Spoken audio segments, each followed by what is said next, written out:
Всем привет! Это мое первое подключение в этом влоге. И хотела рассказать о том, как сейчас идут процессы, что закончила. Итак, сейчас подождите. Начну, наверное, со свитера мужа.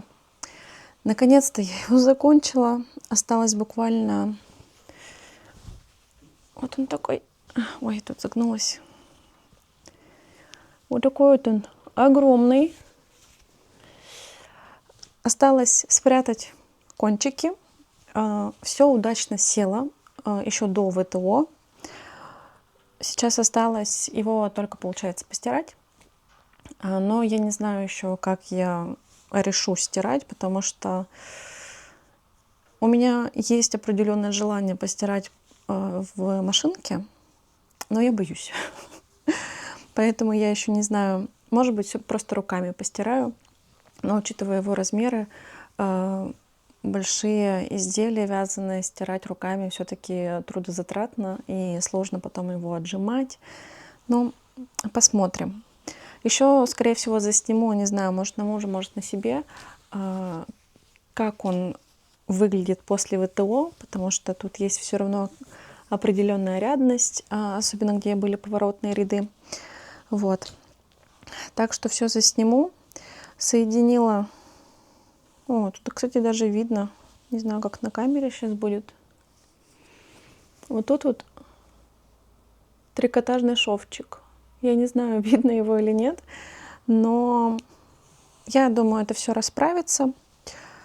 Трикотажным швом впервые соединяла вот прям, чтобы две части свитера. Интересный опыт, скажу так. Но я безумно довольна, что, грубо говоря, смогла решить ту проблему, которая возникла с этим свитером. Поэтому он еще более ценен, чем те изделия, которые связаны вот с первого раза, без перевязов и так далее и тому подобное. Ну, намучилась, но зато это все было с душой. Так, ну вот этот свитер сегодня отправится стираться. Что у меня с жилеткой для сестры? Она, конечно, потрясающая. Так, у меня тут бобинка. Оттянуть будет ниточку, если что. Так. Вот, я уже начала вывязывать, точнее, вывязала уже нужной высоты, как мне кажется, горловину. Померила. Мне понравилась высота этой горловины. Если надо, потом просто скажу, сколько рядов я в итоге провязала. Думаю, уже буду переходить на резинку 1 на 1 и закрывать. И закрывать я буду тоже не по описанию, по-другому закрою. Потому что там, когда мы провязываем там 4 ряда полурезинкой, по описанию надо сделать, оно стягивает полотно, из-за чего горловина не такая эластичная становится, как могла бы быть. Вот, так что просто провяжу пару рядов резинкой 1 на 1 и просто закрою итальянским способом. Выглядит прям замечательно. Но я сейчас померю. Итак, вот она вот так вот выглядит. Мне очень нравится. Она, конечно, станет шире. Я не знаю, как она держит резинку, данная пряжа, потому что я отдельно не провязывала образец именно резинкой. Так что посмотрим. Но в любом случае, если она будет ее держать, я думаю, даже будет лучше. Если не будет, то просто пошире она станет, да и все. Высота горловины мне прям очень нравится. Я вот люблю все-таки вот такие стоечки, нежели очень высокую горловину. Вот. В целом, вообще замечательно, мне очень нравится.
Всем привет!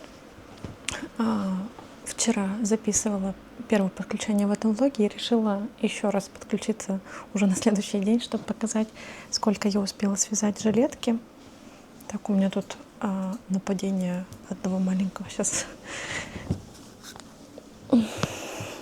Ну куда без них, а? Куда без них? Так, итак, жилетка.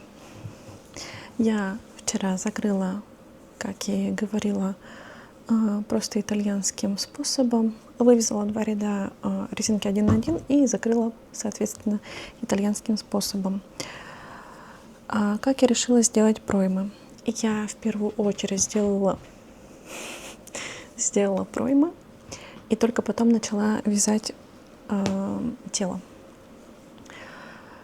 Так, получается, я здесь поднимала меньше петель, чем указано в описании, потому что я боялась, что оно будет топорщиться. Вот. Честно, я не помню. Если интересно, может, где-то пропишу, если не забуду. Посмотрим. Я пока не знаю, как это будет все выглядеть. Провязала резинку 1 на 1, 5 рядов. И после, сейчас я постараюсь вам показать. И после вот здесь вот внизу я сделала внахлёст, получается, эти 5 рядов, потому что по телу надо было на подреза поднять 5 петель как раз, и я вот из 2 вот этих планочек, если их можно так назвать, также поднимала петли. Вот. Решила сделать так. В целом мне нравится. Я, может, где-то вставлю фотку, как она сейчас сидит, уже подлиннее, когда она. Вот. Провязала тут достаточно нормальное количество, мне кажется, здесь 15 сантиметров, может больше тела. Дальше таки буду вязать, потому что бобинки у меня еще предостаточно. Возможно, я, наверное, еще пару сантиметров провяжу и начну уже разделять на перед и заднюю часть полотно, потому что сестра просила разрез по бокам, так что посмотрим. Я не знаю, как еще их буду оформлять. Ой-ой-ой, у меня тут петельки слетели. Ладно, с этим разберусь потом. Так, что у меня было еще на днях? Я забыла в прошлом подключении рассказать, что мы с мамой ходили к тете. И не просто так.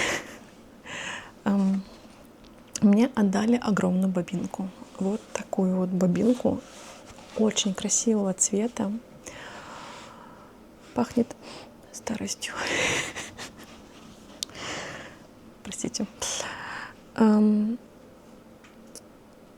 Непонятно, что за состав. И оно такое увесистое, конечно. Ей можно качаться. Конус выглядит таким достаточно стареньким. Не знаю, какого года эта пряжа. Она достаточно тонкая. Она вот такая вот тоненькая. Мне кажется, здесь может 1500 метров на 100 грамм. Не, 200-400, наверное. Надо посмотреть. У меня как раз есть... Сейчас я опять забыла, какой вот у этой пряжи метраж. И они примерно по толщине нити очень похожи. И они как раз скручены в 2 нити. О, может, они как раз одинаковые. Вот, только посмотрите. В целом одинаковые, да, как будто бы. Надо посмотреть, какой у нее метраж. Я все время забываю, если честно. Пока не знаю, что я буду с этой пряжей делать. Как минимум надо размотать на кейке. Ну, минимум 2 нити. Я тут уже поджигала ее. Не знаю, видно, не видно здесь кончик, хотя я тут отрывала. Пахнет шерстью паленой. И при этом образуется такой комочек тверденький. То есть там точно полиамид и какой-то процент шерсти. но что конкретно там, непонятно. Как минимум надо вывязать образец, постирать его, посмотреть, как он вообще себя ведет. Может, еще от этого будет понятно, что это за фруктик. И она... Тут вот кончики вот так вот торчат. Вот раз кончик, два кончик, тут третий кончик, вроде вот четвертый кончик. Мне кажется, то, что вот эти вот кончики, это как раз разрыв нити идет, потому что она до этого была очень рваная. Может, она, конечно, где-то хранилась не в лучшем месте или еще что-то, но что-то с этой пряжей определенно не так, и будем разбираться. И точно из нее что надо будет связать, потому что цвет просто потрясающий. Вот. Что еще из нового? Я забыла рассказать еще про один процесс, но я просто не знала, делиться им или нет. По нему, наверное, будет, точнее, не наверное, скорее всего, как будто это что-то поменяло. Отдельное видео, но я просто покажу, на каком этапе сейчас у меня. Конечно, неудачный момент, где я остановилась вязать, да, посреди полотна, но в целом поворотные ряды я закончила делать по спинке, то есть это будущая горловина, здесь плечики вывязаны, и сейчас, по идее, полноценная спинка должна идти. Тут немного прослеживается рисунок, вот примерно столько у меня связано, но я решила, что я, наверное, сначала разберусь с жилеткой и потом сяду полноценно вязать спинку данного изделия. Вот. Пока как-то так.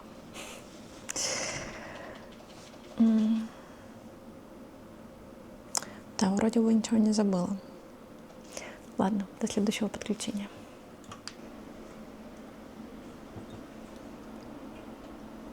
Итак, я все так же в домашнем обличии. Поняла, что я не засняла подробнее о пряже, которую распаковывала в самом начале видео данного влога, поэтому сейчас хочу быстренько вас ознакомить, что у меня здесь в корзиночке с моими покупочками. Данную пряжу я заказывала давно и наконец-то дождалась ее. Это бобинная носочная пряжа, у меня тут 5 моточков. И начну с одинакового артикула. Я здесь уже сняла бирочку. Не знаю, вот в солнечном свете их, наверное, или как. Надеюсь, не искажает, конечно, цвет. Так, что это у нас за фруктик? Я поняла, что я не взяла этикетку от этой пряжи. Так, это артикул Art. У синего цвет 6805, у розового 6807, если я правильно помню. 420 метров на 100 грамм, состав 80% шерсти и 20% полиамида. Стандартный состав для 4 нитки. Она по тактильности, кстати, напоминает очень ализе, обычную носочную пряжу, не могу ничего сказать по этому поводу, но цвета, конечно, просто потрясающие. Что-то из них ложится в широкую полоску, что-то вроде бы в какой-то узор. Честно, не помню. Так, дальше у нас тоже идентичный состав, но разные артикулы. Вот поближе так покажу вам. Надеюсь, фокус взялся. Так, начнем с этого. Артикул Нектар, 400 метров на 100 грамм, цвет 0,31. Тут уже идет мериносовая шерсть. 75% мериноса, 25% полиамида. И серенький. Артикул Merino Style, цвет 421, 420 метров на 100 грамм, состав идентичный. 75 мериноса и 25 полиамида. По тактильности, хоть у них состав и одинаковый, этот сейчас уже ощущается мягче. Но, возможно, в этом просто больше пропитки или с чем это может быть связано, я не знаю. Даже вот кейки, они разного размера. Интересненько. У них узоры я не помню. Этот вроде бы в полосочку, а у этого серые оттенки идут в полоску, а оранжевый с каким-то узором идет. Ну, там стандартный узор для подобной носочной секционной пряжи. И вишенка на торте. Вы только посмотрите на эту роскошь. Еще и в солнечном цвете он просто беспроигрышно, конечно, смотрится. Так, это Сета Азия или Сита Азия. Цвет 3178, 400 метров на 100 грамм.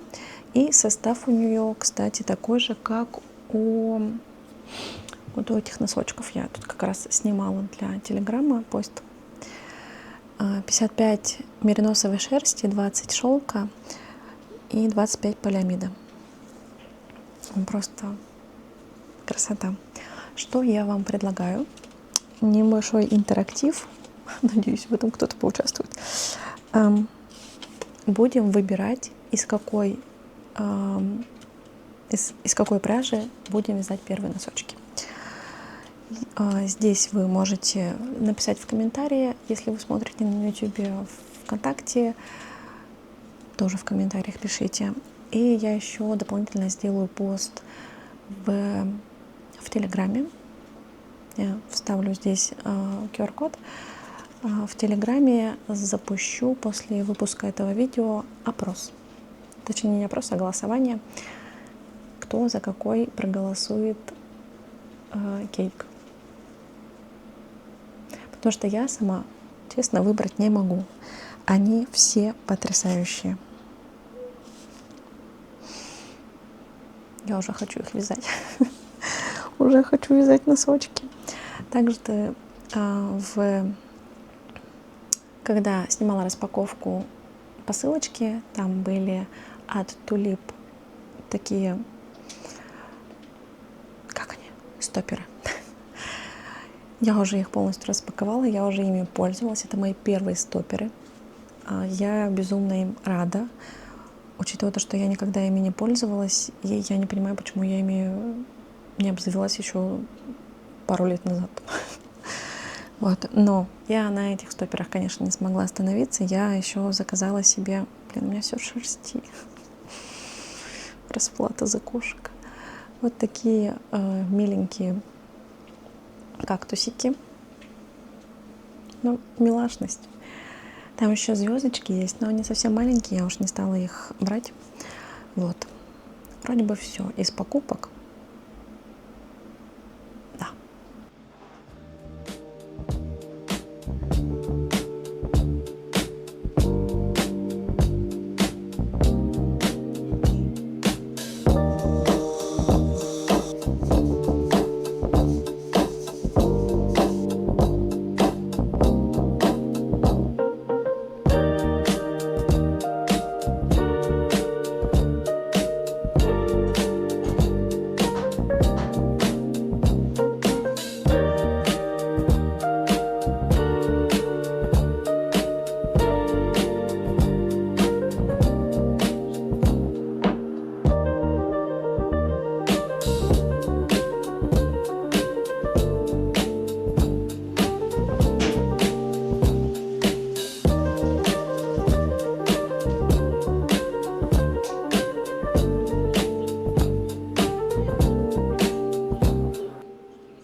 Итак, это последнее подключение в этом влоге.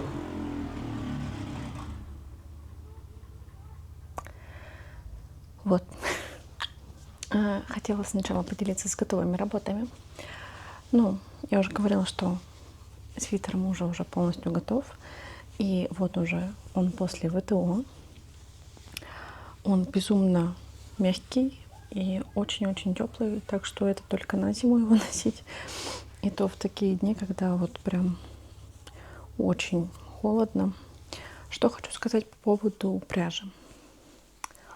Она линяет. Вот, ой, да, она линяет. Я уже упоминала, что при распуске рукава она у меня прям летела как ненормальная. Так вот, когда я ее стирала, она тоже прям оставалась на руках, она оставалась в сливе, она была везде. Мне это не понравилось безумно. Я с таким сталкивалась впервые. Не знаю, возможно, это виновата альпака в составе или что. Я не помню, я ее упоминала вообще пряжу эту или нет. Сейчас, подождите, здесь что-то такое застряло. Это Тенеро, 45% альпаки, 40% мериноса и 15% полиамида. 750 метров на 100 грамм. Вот. Хотела бы я вязать в следующий раз еще что-то из этой пряжи. Скорее всего, нет. А если бы да, то скорее нужно будет дополнительную нить совсем другую брать по составу, чтобы это не было так сильно тепло и чтобы она не так сильно линяла. Возможно, не знаю. Но в целом я довольна. Он вышел хороший. Все петельки расправились после этого. Прям все наслаждение смотреть. Так, еще я довязала на днях жилетку для сестры. Все в шерсти уже. Вот она вот так вот выглядит. Она расправилась, она у меня тоже после ВТО. Резинка немножко стала шире. Ну, как я и закладывала изначально. Все прям хорошо. Проймочки на месте, все на месте.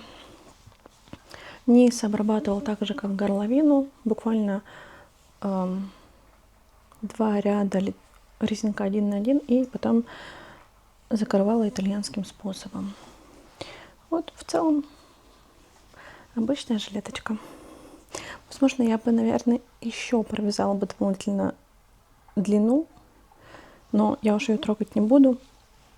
Весом она мне, кстати, составила 215 грамм. Как по мне, вообще прям идеально. Ну, это для сестры, так что не будем на нее засматриваться. Так, что я еще хотела с вами обсудить? Я уже делилась вроде бы в этом влоге процессом своего свитера, но тогда я вывязала буквально поворотные ряды, чтобы сформировать плечики и горловину. Но с того момента я уже все распустила и начала вязать его заново. Переработала немного схему.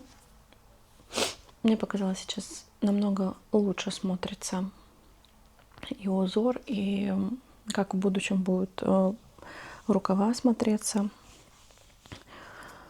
Но я немного переработала проймы. Вот. На каком этапе у меня сейчас мой свитер? У меня полностью связана спинка. Я не могу, я так кайфую, какой он красивый. Вот. На днях, наверное, буду переходить уже к полочкам. Нет, мне сначала надо отредактировать еще полочки, учитывая все изменения по спинке. Но это всему свое время. Вот. Безумно очень рада. Такая красота рождается. Прям не могу нарадоваться. Так. Ну, все, запуталась, как всегда. Так, это я сейчас отложу, корзиночку оставлю. Что у меня еще? У меня тут как раз лежит в бобинке. Я вчера, не знаю, в своем меланхоличном состоянии решила начать наконец-то вязать. Что это? Кофточку. По описанию Petite Knit. Я не помню название, честно. Я здесь вставлю, где косой идет разрез. Ну, косая пройма. Нет, не пройма. Что-то я загрузилась. Ну, по описанию вы поймете, о какой кофточке я имею в виду. И вот буквально вчера я уже провязала, точнее, все поворотные ряды. Сейчас у меня чисто идет прибавки на рукава. Я дальше не читала описание, как там дальше строится вообще конструкция. Но вот пока на таком этапе. Сейчас я постараюсь как-то это сделать так, чтобы было понятно, что это вообще. Непонятно.